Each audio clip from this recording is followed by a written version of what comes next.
Diolch, Llywydd. The Welsh Government's abolition of the right to buy bill seeks to address the issue of the social housing stock, and this certainly is a serious issue. But of course, we have to find the most effective means of addressing the problem. There are various aspects to the housing crisis. Now, abolishing the right to buy is one way of looking at the problem, but it is only a small part of the overall picture.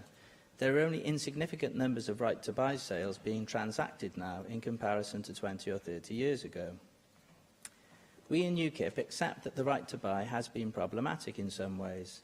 It was wrong that the proceeds of council house sales were not allowed to flow back into the pot of money, allowing new council houses to be built. We would advocate a policy whereby all future revenue from right-to-buy sales is ploughed back into social housing. We do accept the evidence that this would in itself in no ways facilitate a like-for-like replacement of one social housing property sold for another one built. This is not economically feasible, as various witnesses asserted during the inquiry at the committee stage. But there are a variety of tools available to the Welsh Government to stimulate further house building in Wales.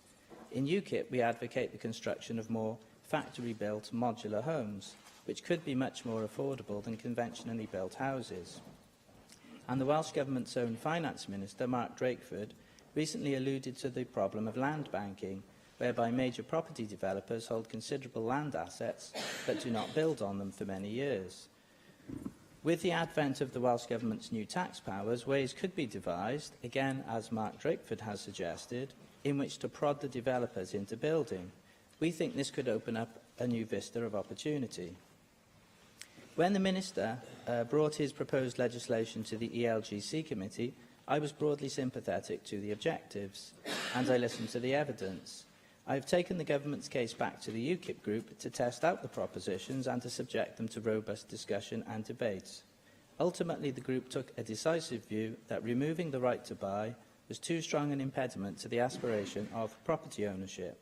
Therefore, as a group, we are not supporting the general principle of the bill. And we would urge the Minister to look at the other levers he now has available to him to allow for much higher levels of house building in Wales than we've seen in recent years.